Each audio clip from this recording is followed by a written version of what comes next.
Hello friends, welcome to today's daily devotion. I'm reading to you out of the book of Ephesians, the 3rd chapter, starting in the second half of verse 17 and reading through verse 20. Hear now these words. And I pray that you, being rooted and established in love, may have power together with all the Lord's holy people to grasp how wide and long and high and deep is the love of Christ, and to know this love that surpasses knowledge, that you may be filled to the measure of all the fullness of God.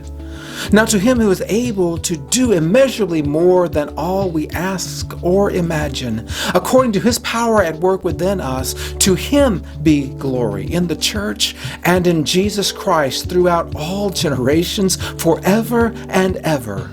Amen. Now, it might make sense for that to actually be the very end of this book, this letter, Ephesians, that Paul wrote to the church in Ephesus, but actually it's not. There is more to come after that. But this prayer is such an amazing concluding statement about who we are and who we are created to be.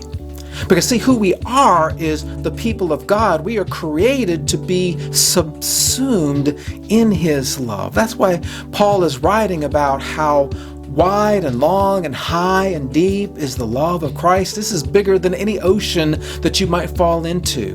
We drown in the ocean, but when we fall deep into Jesus' love, we discover we can actually breathe the best. Because that's what God's love is designed to do, to help us truly live. And it's when we truly live in Jesus' love that we are able to see the glory of Christ in the church, in our lives, and not just for our lives, but from generation to generation to generation. For 2,000 years, people have been living into the truth of this prayer. And I believe this prayer is just as true for you and me today as it was when Paul wrote it all those centuries ago.